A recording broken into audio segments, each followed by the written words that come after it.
Hi everybody, my name is Cindy Pavasic and I have been thinking of mortality of late, mine and a couple of other people's.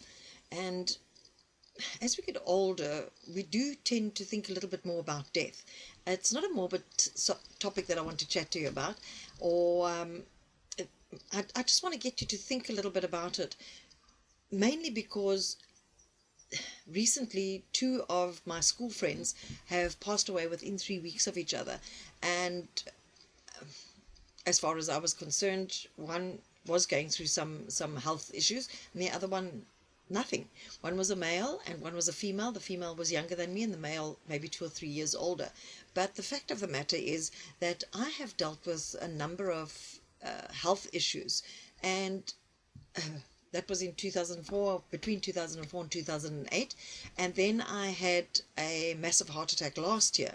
And one wonders why you have these health issues and manage to come through them and other people don't. My own brother passed away when he was 46. So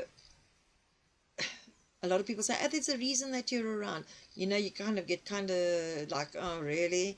But there must be something in that, because every time I have had to deal with a health issue, I've sat back and I've thought, why am I still here?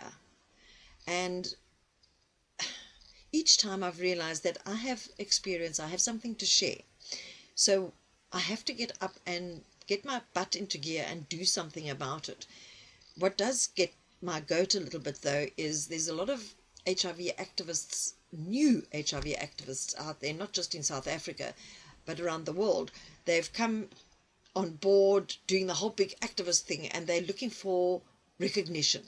That is not why the older, and I don't mean age older, I mean the longer term HIV people are sort of backing off, because they're getting a bit embarrassed that these people are coming on board now and want to grab attention for themselves, and that's not what it's about. Getting back to the mortality side of things, we tend to not put things in place, and we don't want to talk about death. And I realized that when my friend's family member, they couldn't get hold of her. And it's not that we don't want to give our contact details to anybody, but who has got your contact details if something does go wrong? And it took a while for them to actually find her. Something my mother and I do is each morning we must call each other. My mother lives in Port Elizabeth and I live in Cape Town. So just miscalling that if something does go wrong and I don't miscall her back, or vice versa, we can send somebody along and kind of scrape me off the floor, But having said that, when health issues or something else does occur, any change in your life for that matter, and I don't just mean health, I'm saying retrenchment or trauma or whatever in your life, you sit back and you wonder, why am I still here? You've got something to give back. Don't just sit back and say, oh, why me? Quite frankly, you must get up and do something about it, because there must be a bigger purpose for you being here. With all the experience, and I'm now talking even the more mature person, we've got experience, we've lived life, we've got something to give back. People say, oh, what's my purpose? What's my purpose? Sit back and think. You've got so much experience. And I can honestly say, in my case, it's things have come around by default mostly. I only realized my purpose in about when I was about 52. 6 years after I disclosed after I was diagnosed HIV positive, I realized that I actually have to give back to people through my experience. I have, at this point, almost 15 years experience of being HIV positive, and with my heart attack last year, and how come I'm still living? I've got to give back. That is my purpose. Sit back and think. Yours doesn't have to be as like traumatic, whatever, as having a massive heart attack and being HIV positive is. It could be anything else. It could be a retrenchment. It could be a change, having to move cities. Get into that. That might be your purpose of how to move easily. I mean, that's a simple thing. People hate moving. I love moving. And I tell people how easily I moved from Durban to here. Within 10 days, for instance, I had made the decision to move. I packed up, sold all my goods there, put my car on a train, climbed on a plane, and I moved to Cape Town.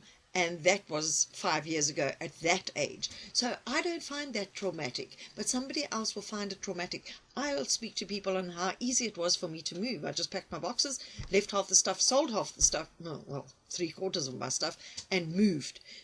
You have all this experience, whether it is a simple thing or a difficult thing. It might be simple for you, but it will be easier for somebody else. And you've got that experience, share it. And going back to your mortality, again, people are scared to talk about death. We've got to put things in place that if something does happen to us, that people know how to get hold of family, friends, whatever the case. Somebody's going to go look for you. In my case, I'm all over social media, so if I'm quiet for a while, people start to say, hey, where are you? So I probably... hopefully I'll be missed if I'm missing off social media for more than 2 days, and people will come to look for me. But just put yourself in a space and think, why are you here? You've got something to give back. Whether you want to write that book, whether you want to be a public speaker, whether you want to just become a little bit more of what you currently are, put all that in place now. Whether you're 30 years old or whether you, in my case, 61 years old, there is always a reason and a purpose for you being here. Just get out there and do something a bit more than you usually do. Whether you volunteer. I mean, this is not something I particularly share with people, and I'm not going to tell you where I do this, because I'm not looking for the recognition and the accolades. I do it because I want to. Over and above what I do other little volunteer work, which makes me feel good about being alive. Do that for yourself, whether it's at the SPCA, whether it's at a school, whether it's affiliated to another non-profit organization or something. Go out there and just find something. Go and read to the kids at the library. You have a purpose. Just go out there and kick that mortality in its butt. I'll chat to you later. Actually, what I wanted to know is post on this post what you feel you and your purpose is all about. Go on, I dare you. Cheers, and catch you later. Cindy Pavasic. Bye.